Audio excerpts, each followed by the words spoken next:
वो खोला कहाँ का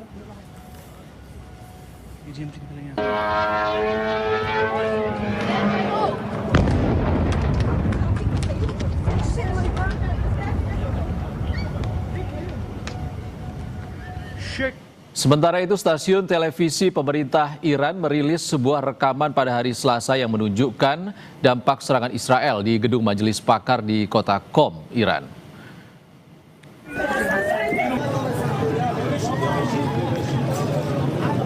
Puing-puing terlihat berserakan di area kantor, pecahan kaca, dinding yang rusak, dan bagian struktur yang runtuh.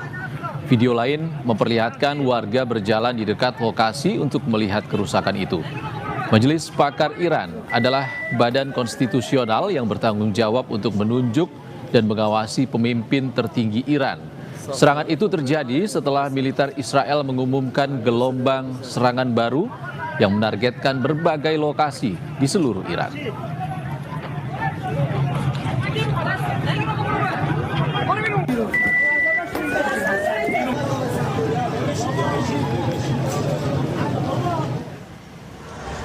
Sementara itu di tempat lain, saudara, sebuah wilayah di kota Sidon, Lebanon Selatan mengalami kerusakan parah setelah serangan besar-besaran Israel pada hari Selasa, ketika konflik antara Hizbullah dan Israel memasuki hari kedua. Rekaman video menunjukkan bangunan-bangunan yang hancur dan rusak dengan kobaran api di sebuah gudang. Sejumlah petugas pun berkumpul di lokasi kejadian. Menurut media setempat, serangan itu menghantam pusat kelompok Islam di area Bustan Al-Kabir, kota Sidon. Sebelum serangan itu, juru bicara militer Israel mengeluarkan peringatan akan menyerang infrastruktur militer Hizbullah di area tersebut.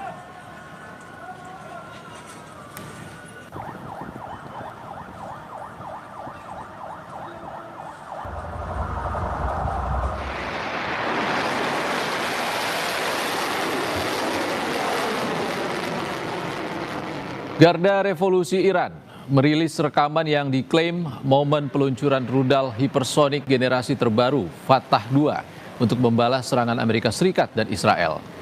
Rudal penerus Fatah I adalah misil dengan pendorong hipersonik yang dapat melesat hingga 5 kali kecepatan suara dengan kemampuan manuver yang tinggi.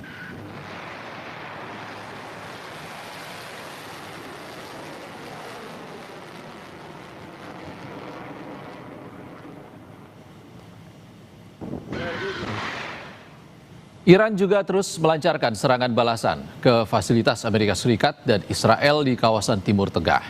Pada hari Selasa, drone Iran menyasar kedutaan besar Amerika Serikat di Riyadh, Arab Saudi. Dikutip dari kantor berita APTN, serangan ini mengakibatkan kedutaan besar Amerika Serikat di Riyadh mengalami kerusakan ringan.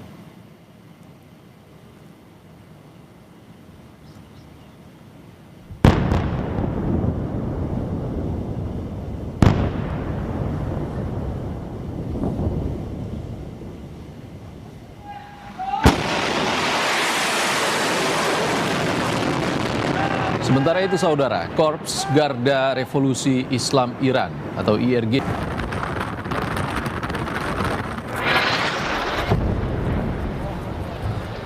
Sementara itu, Israel melancarkan serangan udara ke sebuah gedung di Sidon, Lebanon. Bom yang dijatuhkan pesawat Israel menghantam sebuah gedung di kota Sidon, Lebanon, dan Israel mengklaim target itu merupakan fasilitas militer Hizbullah. Israel telah kembali menyerang Lebanon dengan alasan membalas serangan Hezbollah pada hari Senin. Fokus serangan Israel yakni di Lebanon Selatan dan daerah pinggiran kota Beirut.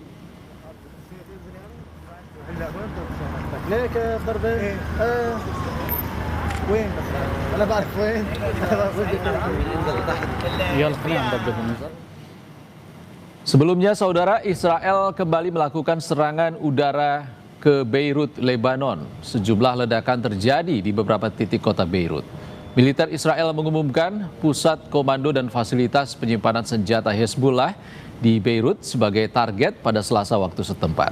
Serangan Israel di Beirut menargetkan kawasan Haret Heik di selatan Beirut dengan alasan pertahanan di perbatasan dan melindungi warga Israel dari potensi serangan Hezbollah. Militer Israel menyebut serangan ini langkah taktis untuk keamanan warga sipil.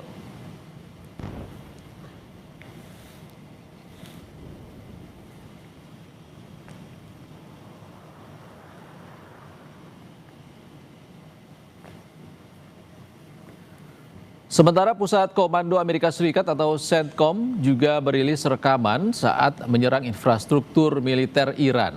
Rekaman menunjukkan serangan militer Amerika Serikat mengenai kendaraan dan persenjataan Iran. Melalui akun X, CENTCOM menyebut pasukan Amerika Serikat menyerang Iran secara presisi dan fokus untuk menghancurkan rudal ofensif Iran.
Saudara, konflik Iran versus Israel dan Amerika Serikat yang saling serang hingga ke negara kawasan Semenanjung Arab masih berlanjut. Lalu apa dampaknya bagi Indonesia? Dilihat dari perspektif geopolitik, foreign policy hingga perekonomian. Kita akan bergabung dengan dosen hubungan internasional BINUS University, Tia Mariatul Kiptiah. Selamat siang. Assalamualaikum, Mbak Tia. Selamat siang, Waalaikumsalam, Mas Iksan. Mbak Tia, dari sudut pandang foreign policy Iran, apakah pembalasan yang dilakukan oleh Iran ke basis militer Amerika Serikat di negara-negara Teluk seperti Saudi, Bahrain menandakan pergeseran ke perang regional penuh di Semenanjung Arab. Lalu bagaimana ini memengaruhi kebijakan luar negeri Indonesia yang menekankan non-alignment? Ya, tentu saja ini akan memberikan dampak bukan hanya pada konflik regional. Middle East itu center, meskipun di Indonesia mungkin yang expert dan fokus dalam penelitian Middle East sangat sedikit, tapi secara politik global itu adalah sentral karena efeknya akan kemana-mana. Jadi hanya satu area konflik, maka efeknya atau imbasnya adalah ke berbagai negara.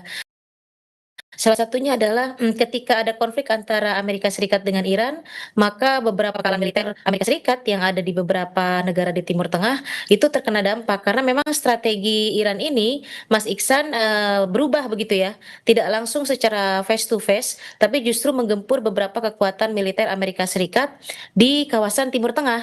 Nah ini justru negara-negara kawasan Teluk di kawasan Timur Tengah itu seperti berada di dua sisi. Artinya kalau mereka join dengan Amerika Serikat, mereka bertolak belakang dengan kebijakan luar negerinya tentang Palestina begitu. Karena seperti memberikan ruang kepada Israel untuk terus menyerang Iran karena Iran memang dianggap satu-satunya negara menjadi batu sandungan di Timur Tengah untuk Israel serta didukung oleh Amerika Serikat. Tapi kalau juga mereka mendukung pihak Iran, justru negara mereka diserang walaupun military base-nya begitu ya, Mas Iksan. Tapi tetap penyerangan itu kan ke negara-negara Teluk begitu. Lalu efeknya apa terhadap Indonesia? Saya pikir secara teritori memang kita tidak terkena dampak secara langsung karena memang secara teritori letak geografis juga kita jauh ya dari kawasan Timur Tengah. Hanya saja mungkin yang sangat signifikan ini memberikan efek terhadap perekonomian Indonesia. Karena walau bagaimanapun Indonesia sampai hari ini masih sangat tergantung secara energi dari impor. Nah, impor inilah yang kita lihat dari data mostly adalah dari Singapura. Itu kan tidak mungkin dari Singapura. Singapura tidak punya resource. Artinya memang Singapura ini adalah negara distributor yang memberikan ekspor energi ke Indonesia, minyak ke Indonesia juga dari negara-negara Timur Tengah. Itu pertama ya, jelas ini akan terjadi inflasi kalau konflik ini, perang ini terus berlanjut sedemikian lama begitu. Yang kedua, Hormuz sampai hari ini kan tidak dibuka. Artinya jalur tanker minyak dari Timur Tengah ke Asia, termasuk ke Indonesia yang sampai 80% itu tentu juga akan memberikan dampak terhadap kenaikan minyak, yang kenaikan minyak itu sendiri akan memberikan dampak pada kenaikan harga bahan pokok di kawasan Asia juga termasuk Asia Tenggara. Termasuk di kita begitu. Jadi jelas ini dampaknya akan sangat besar begitu ya dengan dua komponen ini yaitu regional makin memanas, yang kedua Hormuz juga sampai hari ini tidak ada tanda-tanda untuk dibuka, Mas Iksan. Iya, ancaman Iran terhadap kapal tanker yang melintas di Teluk Persia ataupun Selat Hormuz ini juga menjadi satu yang sangat diantisipasi oleh negara-negara di dunia, termasuk Indonesia. Dan implikasi geopolitik dari penutupan Selat Hormuz ini sebesar apa terhadap Indonesia, Mbak Tia? Lalu harusnya Indonesia bagaimana merespons sebagai negara kepulauan juga yang tentunya harus menjaga keamanan jalur perdagangannya? Saya tidak tahu ya, Indonesia mempunyai cadangan energi sampai seberapa lama, Mas Iksan? Karena kita kalau tergantung konflik ini akan panjang, dampaknya terhadap perekonomian kita cukup signifikan. Sementara secara foreign policy kita tidak bisa banyak berbuat karena kita bukan aktor yang masuk ke dalam konflik mereka. Pertama, yang kedua kita juga menganut sistem non-blok begitu ya, di mana kita memang harus senetral-netralnya begitu, tidak bisa kita salah satu memihak begitu ya. Kemudian secara kebijakan luar negeri ke depan Kita berharap bahwa perang ini segera bisa diakhiri, bagaimana Indonesia dalam percaturan politik global itu bisa memberikan kontribusi, misalnya ya, dicoba bicara misalnya kepada pihak Trump, karena saya tetap pada analisis saya semula bahwa yang bisa men-stop ini hanya Amerika Serikat, dalam hal ini Trump begitu ya. Hanya saja Iran itu kan sekarang masalahnya sudah tidak percaya, karena mereka sedang berunding, tiba-tiba ada serangan dari Israel. Mhm. Makanya saya selalu bilang bahwa ini provokator, provokatif dari pihak Israel. Karena apa? Mereka sedang berunding menuju ke arah positif. Tiba-tiba Israel menyerang begitu. Nah, sekarang bagaimana mengembalikan kepercayaan Iran supaya mau ke meja perundingan? Maka Kementerian Luar Negeri kita, Pak Sugiono menyatakan Iran harus mau kembali ke meja perundingan, ke meja diplomasi. Masalahnya apa taruhannya kalau Iran kembali ke meja perundingan, mereka tidak ikat janji lagi, atau tiba-tiba mereka sedang berunding lagi, Israel menyerang lagi. Nah, ini kan harus dikuatkan dari kedua belah pihak. Jangan hanya kita seolah seperti pro terhadap Amerika Serikat, tapi tanpa mempertimbangkan pihak Iran. Kalau memang kita mempunyai bilateral yang baik dengan kedua belah pihak, dengan Amerika Serikat kita baik, dengan Iran kita baik, ya kita juga harus netral dong. Tidak bisa kita memaksa Iran untuk mengembalikan apa namanya sikapnya terhadap meja perundingan, sementara kita tidak bisa memberikan kritik apapun terhadap Amerika Serikat. Kalau balik ke perundingan, diserang lagi nggak? Kan mereka juga kemarin itu sedang berunding. Tiba-tiba Israel menyerang. That's the point. Itu yang harus diperhatikan oleh pihak Kementerian Luar Negeri kita, Mas Iksan. Oke, Mbak Tia, tampaknya berat untuk meyakinkan Iran untuk kembali berdialog karena apa yang dilakukan oleh Israel dan juga Amerika Serikat di tengah perundingan mereka. Lalu siapa kira-kira yang bisa meyakinkan Iran? Tidak ada. Tidak ada. Satu-satunya bisa men-stop perang ini adalah Trump sendiri. Netanyahu memulai, Trump mendukung. Kalau dia terus berambisi memperpanjang perang, kondisi perang juga akan panjang. Karena Iran adalah bangsa Persia yang saya pikir bukan mentalnya untuk berhenti, apalagi pimpinan tertingginya. Ini bukan masalah pimpinan tertinggi negara saja, tapi ini sudah menyangkut pimpinan tertinggi mazhab Syiah begitu ya. Jadi pimpinan tertinggi agama mereka, Muslim Syiah mereka, pimpinan tertinggi negara mereka itu dibunuh. Bagaimana rasanya begitu ya? Jadi artinya bagaimana bisa meyakinkan Iran? Jika pertanyaannya adalah siapa yang bisa meyakinkan Iran, tidak ada saat ini. Luka Iran sangat begitu dalam posisi ini, jadi memang harus dicari strategi bagaimana konflik ini segera berakhir karena efeknya akan ke kita. Sangat kena ke kita, Mas Iksan. Mhm. Kalau itu tergantung Amerika Serikat, apa yang bisa menekan Donald Trump untuk menghentikan invasi ke Iran?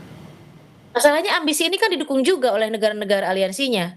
Prancis tiba-tiba berubah sikap yang tadinya tidak masuk BOP dan juga mendukung terhadap kemerdekaan Palestina, sempat juga mengkritisi Benjamin Netanyahu. Kenyataannya sekarang Prancis juga join, begitu ya.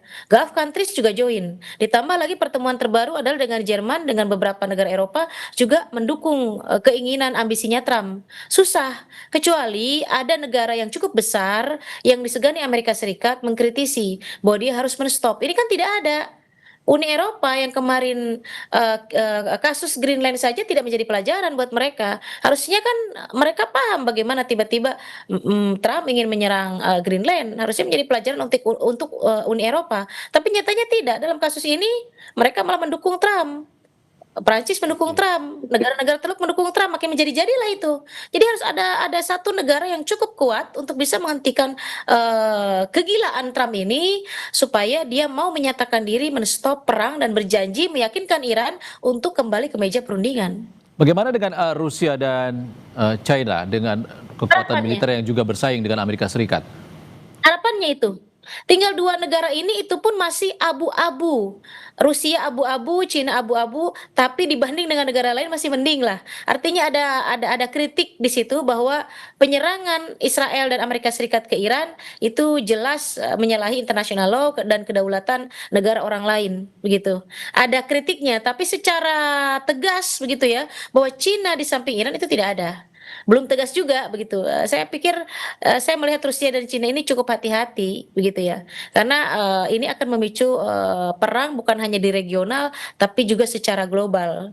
Khawatirnya demikian. Jadi saya lihat sikap mereka berdua itu hati-hati, tapi harapannya, dari kita publik internasional, hanya 2 negara itu yang siapa tahu bisa bicara dengan Trump untuk, stop, ambisi dia untuk stop perang ini dan bagaimana meyakinkan Iran, Rusia meyakinkan Iran, Cina meyakinkan Iran supaya mau kembali ke meja perundingan. Kita sih tidak bisa, kalau Indonesia tidak bisa. Iya, Mbak Tia, kalau Trump statement-nya kan ada 4 minggu waktu yang dimiliki oleh atau mereka siap untuk berperang selama 4 minggu ke depan. Dan ini Anda melihatnya analisisnya seperti apa? Apakah tidak akan ada upaya damai dari Donald Trump dan juga Israel? Tunggu dulu, jangan dijawab. Nanti kami akan kembali lagi di Breaking News Kompas TV.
وين؟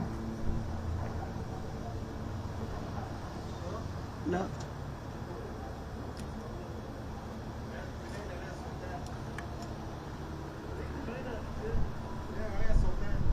ايه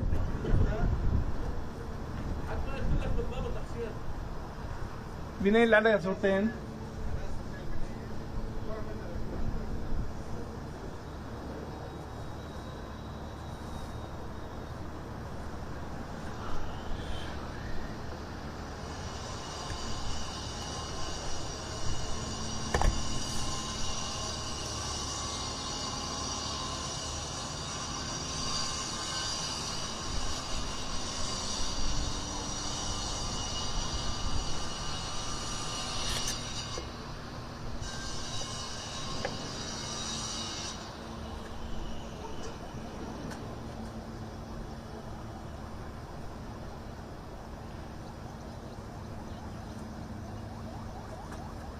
حسين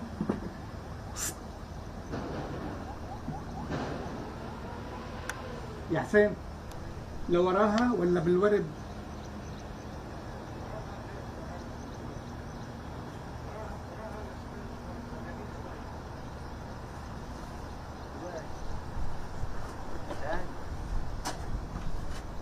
هيدي بين دخل ورا هيدي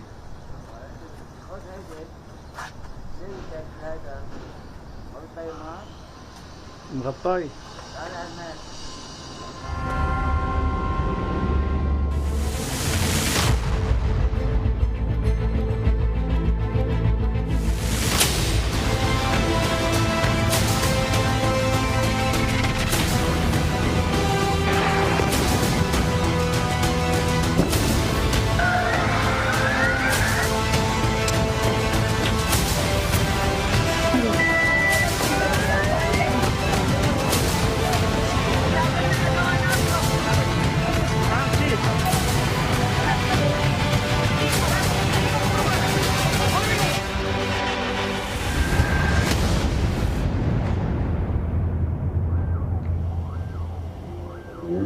Saudara, penutupan Selat Hormuz memicu kekhawatiran global. Selat yang menghubungkan Teluk Persia dan Laut Arab ini selama ini menjadi urat nadi perdagangan minyak dunia.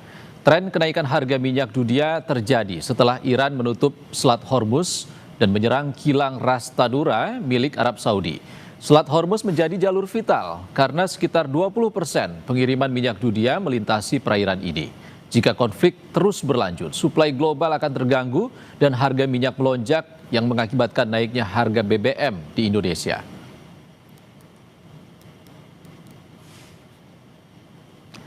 Konflik pun berpotensi mengganggu rantai pasok global. Gangguan distribusi energi berdampak langsung pada biaya produksi dan logistik pangan. Harga komoditas seperti ayam, telur, beras, dan sayuran berisiko meningkat. Terlebih kebutuhan yang harus diimpor. Ketika inflasi pangan naik, daya beli melemah dan konsumsi domestik Indonesia ikut terdampak.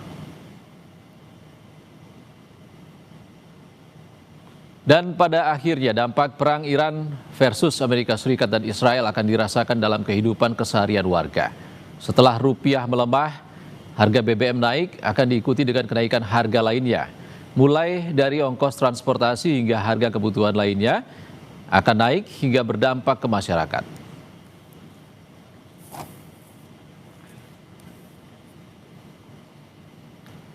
Dan saudara, terkait dampak perang Israel Amerika Serikat ke Iran, kita juga bergabung dengan warga negara Indonesia di Abu Dhabi dengan Dia Azizi Akbar. Selamat siang Mas Azizi. Assalamualaikum. Selamat siang. Waalaikumsalam Pak Sisandu. Mas Azizi, kita juga masih bersama dengan Mbak Tia Mariatul Kiptiah, analis Timur Tengah dari BINUS University. Mbak Tia masih bersama kami. Ya masih ya Mas. Oke, Mbak Tia, kita ke Mas Azizi dulu di Abu Dhabi. Mas Azizi, Anda sempat mendengar dentuman rudal di sana. Seperti apa sebenarnya dampak perang Iran versus Israel dan Amerika Serikat di Abu Dhabi? Apakah situasi saat ini ada perubahan mengarah kondusif? Sejauh ini kondisi mengarah ke kondusif. Untuk dentuman rudal sendiri, banget tadi malam saya rasakan. Terus sekitar jam 7 atau jam 8 waktu setempat, setelah waktu Isya setempat ini, itu ada dentuman rudal tepat di atas daerah apartemen saya. Kebetulan apartemen saya di dekat International Airport, di dekat situ. Untuk keadaan sendiri, seperti yang tadi saya bilang, sudah menuju kondusif, semuanya terkendali di sini. Dan juga kemarin sore tepat ada press conference dari pemerintah di sini, di pemerintah Uni Emirat Arab. Isinya adalah update untuk penduduknya, untuk presiden dan warga nasional Uni Emirat Arab tentang keadaan terbaru. Jadi ada beberapa hal yang disampaikan di situ, ada inti-inti dari tindak lanjut yang dilakukan oleh pemerintah, dan secara garis besar, secara keadaan sangat terkendali di sini. Oke, sejak serangan Amerika Serikat dan Israel ke Iran, lalu ada balasan dari Iran yang mengarah ke beberapa negara Arab Teluk. Kapan Anda mendengar serangan paling banyak terjadi? Jadi serangan dimulai pada 28 Februari 2026. Serangan pertama itu kira-kira sekitar jam 1 atau jam 2 siang. Saat itu saya posisinya lagi di apartemen dan ledakan pertama itu saya mendengar langsung dan dari situ situasi semakin meningkat. Sampai sekarang kondisinya dari KBRI di sini masih siaga 3 atau yang ditetapkan sebagai tingkat siaga terendah. Jadi ada 3, normal, siaga 3, siaga 2, dan siaga 1. Untuk sementara sekarang sampai sekarang ini masih siaga 3. Oke, lalu kalau dari pemerintah Uni Emirat Arab sendiri terhadap warga Abu Dhabi khususnya seperti apa untuk memperingatkan warganya atau imbauan apa yang diberikan? Himbauan dari pemerintah di sini adalah untuk tenang, tetap ikuti instruksi dari pemerintah, dan untuk tetap siap siaga. Jadi bentuk ikuti instruksi pemerintahnya itu adalah eh, pemerintah punya guideline yang diberikan ke masyarakat di sini. Terus juga ketika ada serangan, ada terdeteksi ancaman serangan, kita menerima SMS blast itu broadcast message, itu emergency message. Jadi semua penduduk di sini mendapat pesannya dan dalam bahasa masing-masing sesuai dari asal nationality-nya. Bentuk instruksinya itu adalah untuk take shelter, jadi untuk berlindung dan jauhi pintu atau jendela atau kaca itu. Nah, terus juga kita di sini dihimbau untuk menyiapkan emergency backpack gitu, satu tas yang berisi alat-alat emergency untuk kita bertahan sampai 72 jam ke depan. Dan kemudian dihimbau juga dari pemerintah di sini untuk tidak menyebar informasi yang sifatnya misinformasi. Jadi kita harus bertanggung jawab dan tetap harus mengikuti berita-berita dari sumber yang resmi.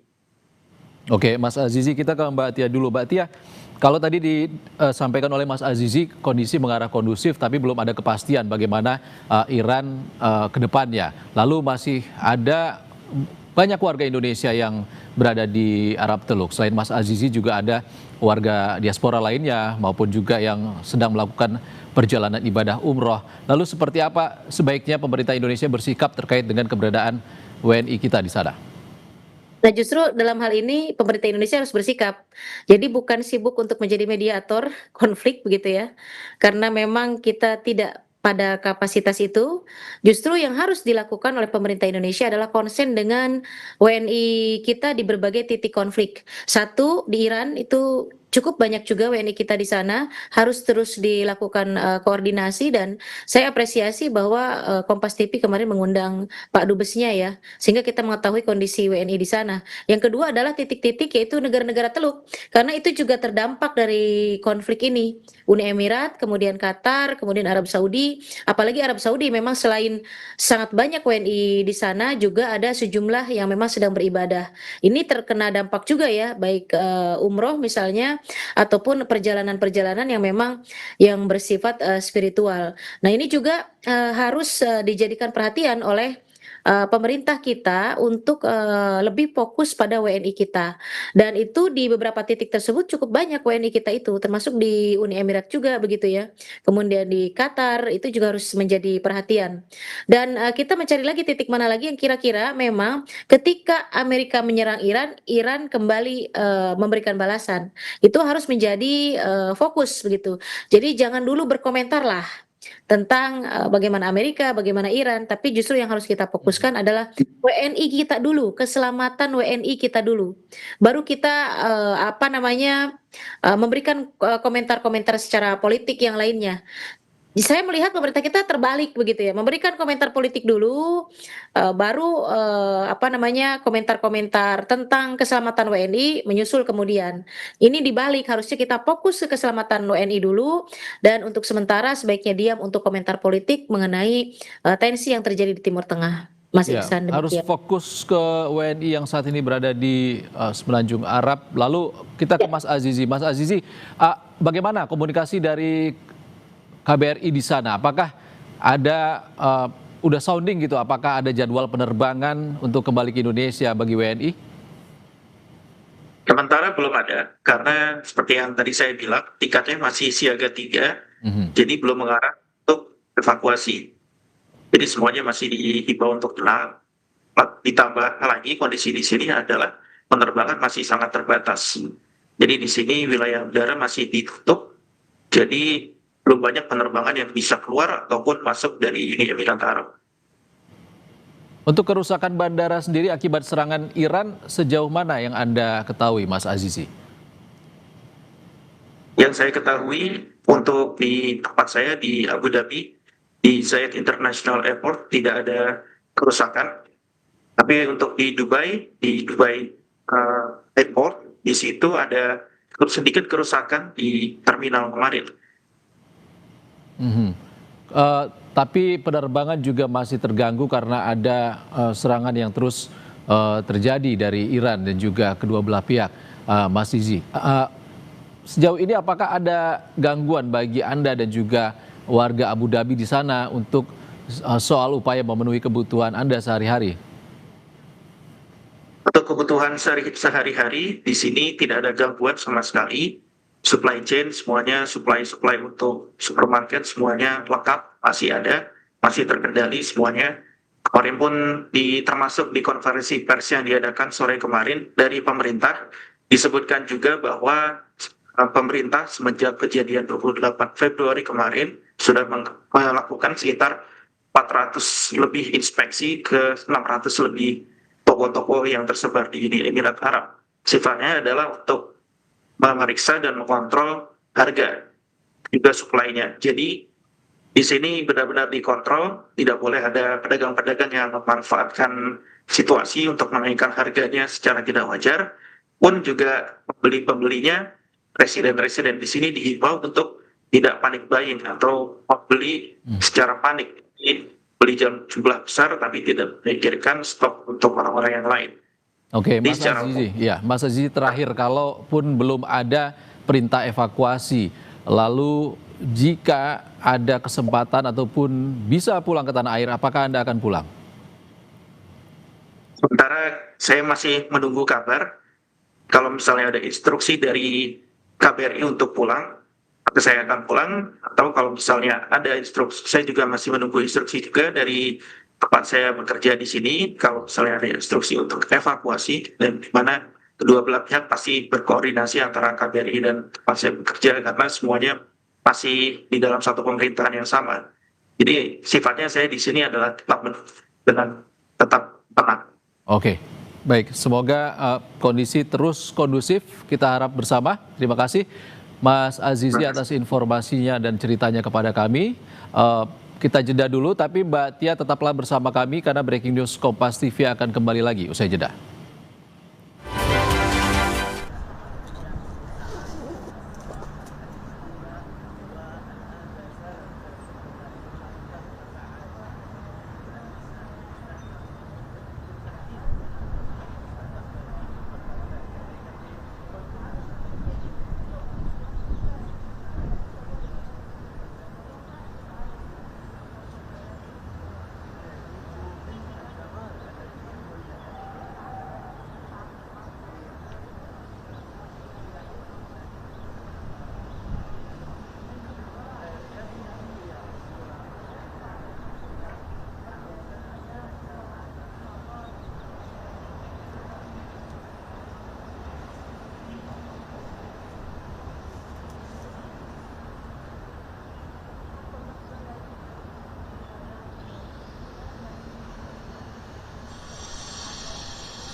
Saudara Presiden Prabowo Subianto kembali menegaskan keinginan Indonesia menjadi mediator antara Amerika Serikat Israel dengan Iran untuk menurunkan eskalasi perang yang tengah terjadi.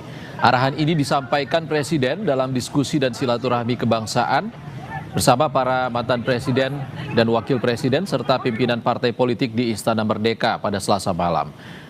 Melalui Menteri Luar Negeri, Presiden menyampaikan sikap Indonesia yang menekankan penghormatan atas kedaulatan wilayah. Presiden juga menegaskan pentingnya kembali ke meja perundingan untuk mencari solusi terbaik bagi kedua pihak, serta kembali mengemukakan keinginan Indonesia untuk menjadi mediator agar menurunkan eskalasi di wilayah konflik.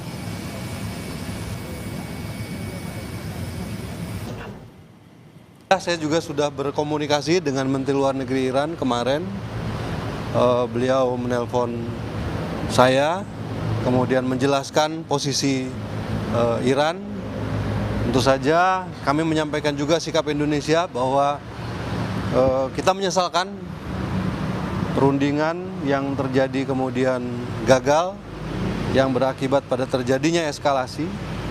Kemudian kita juga menekankan lagi prinsip-prinsip penghormatan kita terhadap integritas wilayah, terhadap kedaulatan wilayah suatu negara. Kemudian kita juga menekankan kembali pentingnya untuk kembali ke meja perundingan.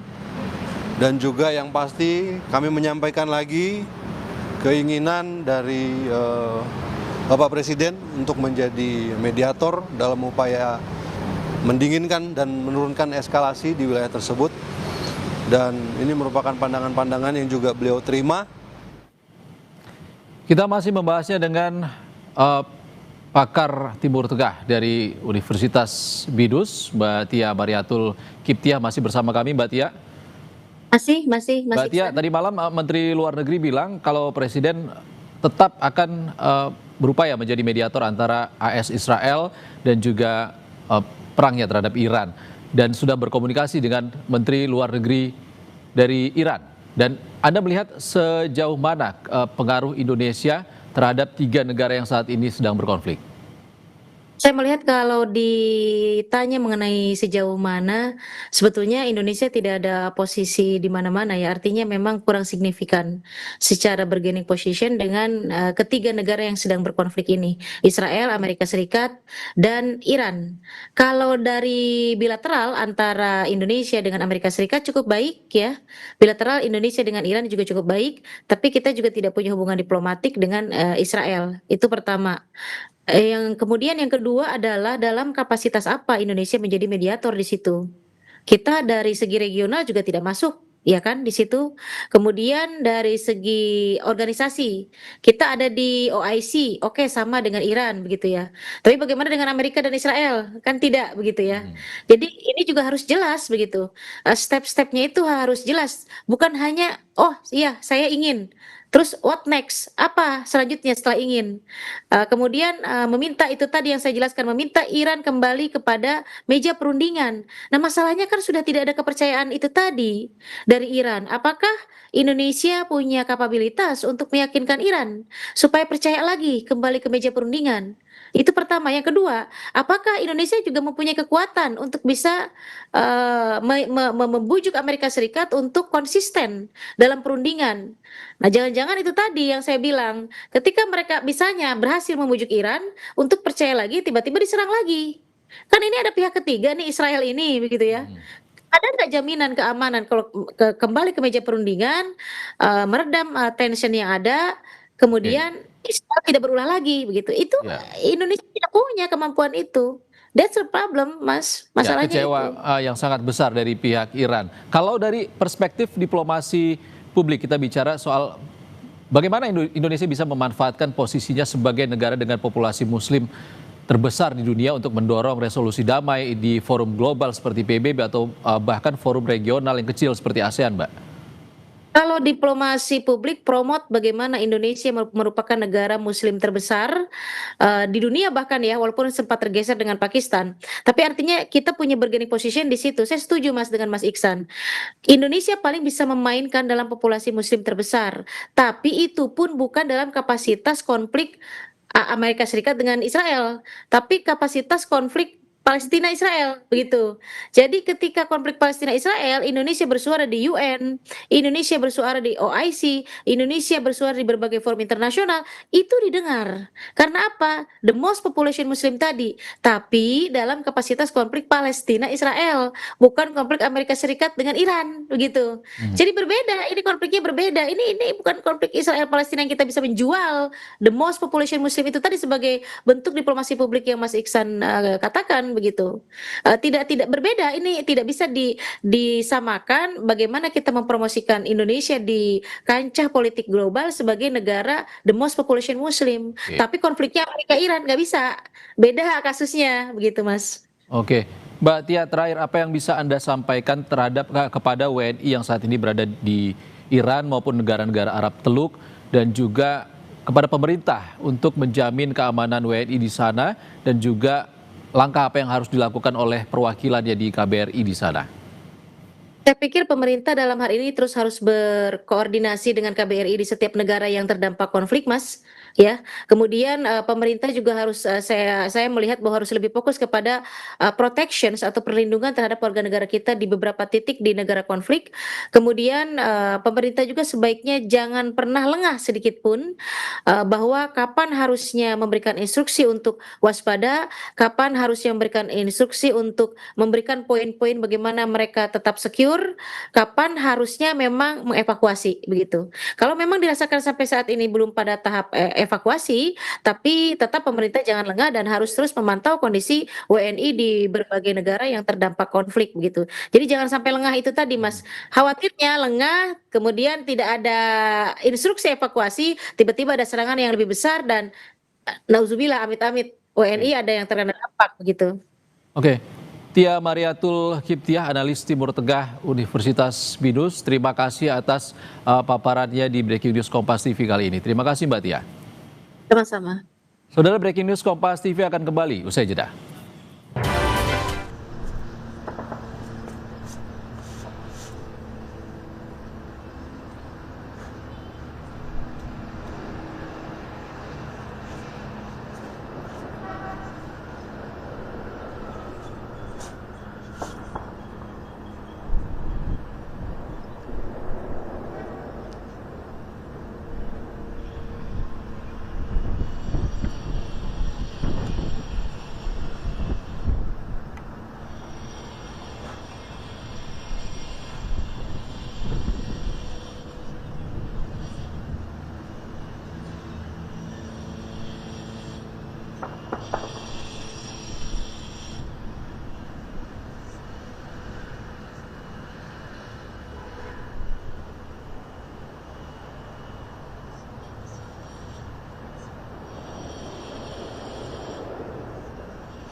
Saudara, imbas perang Amerika Serikat Israel ke Iran, ekspor sarung khas Tegal ke Timur Tengah dan Afrika tertunda. Pengusaha pun merugi yang ditaksir hingga ratusan ribu dolar Amerika Serikat.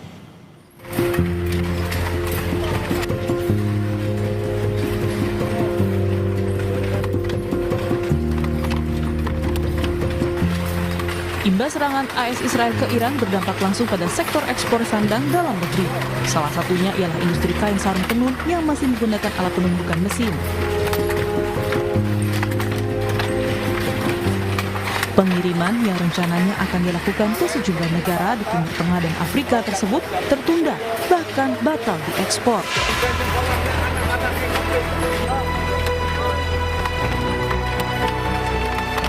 Pengusaha sarung Jamaluddin Al-Katiri bilang 2 kontainer berisi sekitar 50.000 potong sarung batal diekspor. Pembatalan tersebut menimbulkan kerugian besar bagi usahanya. Padahal sebelumnya kondisi berjalan normal dan menjelang Lebaran 2026 sudah dijadwalkan 2 kali ekspor tambahan. Pak, yang di pending itu berapa? Ada 2 kontainer. Rupiahnya berapa itu?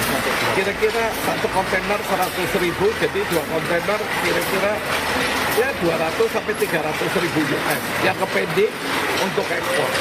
Merugikan karena untuk ekspor itu kan belum lunas. Setelah staffing ada BM baru dia bikin pelunasan, sangat merugikan. Untuk itu menimpa bukan hanya kita, seluruh dunia. Jadi ya udah kita pasrah kepada Harapannya Pak? Tapi alhamdulillah kalau untuk ini berimbang ekspor menurun drastis, tapi lokal naik drastis. Kini Jamaluddin pun mencari solusi dengan meningkatkan kembali permintaan pasar dalam negeri, khususnya jelang Hari Raya Idul Fitri. Lonjakan penjualan juga terjadi melalui marketplace yang meningkat hingga 300% dalam sebulan terakhir. Yuli Hardianto, Kompas TV Tegal, Jawa Tengah.